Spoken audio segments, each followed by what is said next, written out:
Hi there, my name is Lindsay Martinez, and I am the host of your Conservation Relevancy community site. I'm recording this video to learn more about state and tribal wildlife grants and how that program impacts conservation relevancy. And with me here today is Mr. Mark Humpert to tell us more about the program and its relation to relevancy. So can you introduce yourself to us? Thanks, Lindsay, and I'm glad to be here. I'm Mark Humpert. I'm the Conservation Initiatives Director at the Association of Fish and Wildlife Agencies in Washington, D.C. And one of the programs I work on is the State and Tribal Wildlife Program, State and Wildlife Grants Program that's been in existence now for 20 years. Awesome.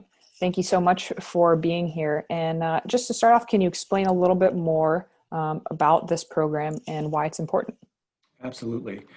So, I think most people know that state fish and wildlife agencies play a really important, critical role in managing fish and wildlife. They hold the responsibility or the authorities over fish and wildlife and have a remarkable success story of bringing fish and wildlife, many of which have been kind of teetering on extinction over the last century, back to sustainable populations.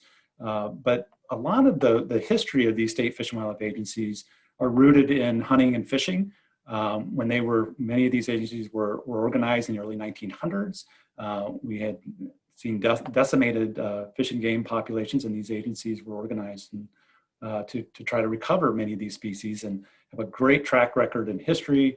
The Pittman-Robertson program, the Dingell-Johnson Act, and Willett-Brough are all federal sources of excise taxes that are used by state fish and wildlife agencies along with license fees to do habitat management, research, monitoring of game species, but there was never been anything comparable to that for the 95% of species that aren't hunted and fished up to about 20 years ago when Congress created the State and Tribal Wildlife Grants Program. And it was really a kind of one of those ticks in the historical timeline of conservation.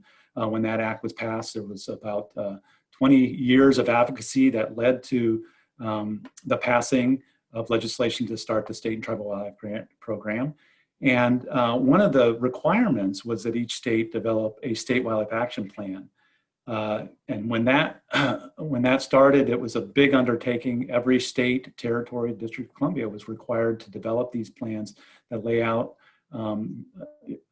the species that are in greatest conservation need and the actions needed to recover those species. And we'd never had that in the history of conservation, to have plans in every state, every territory, and DC. Plans now are entering their third generation and have really stood the test of time, where they have been really important in helping guide and prioritize fish and wildlife conservation. But the State and Tribal Wildlife Grants was responsible or was required, but it also provided the funding support for states to develop those plans.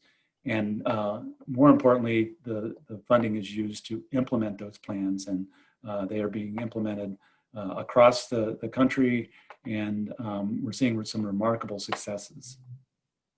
Awesome. So it sounds like this program is a huge part of the funding model for state fish and wildlife agencies, and that they play a huge role in conserving our species of conservation concern. But, what does this program have to do with relevancy?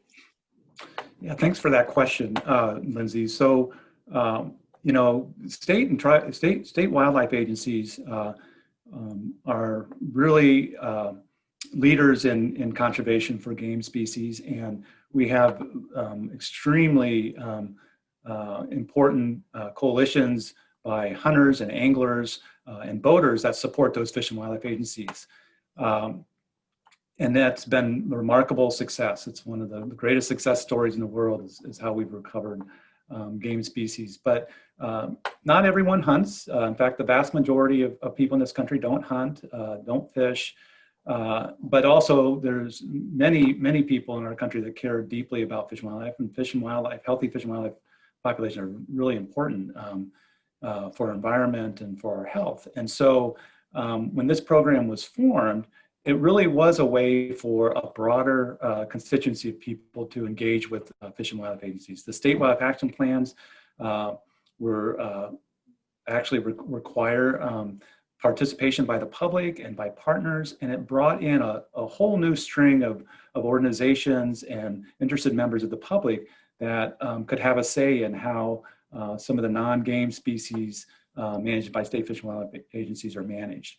And I guess I should point out that many of these organizations were there during the period of time when we were advocating for this new funding source too. There was a coalition called the Teaming with Wildlife Coalition that ultimately had about 6,500 organizations that really advocated hard for state and tribal wildlife grants, and was really important to its passage.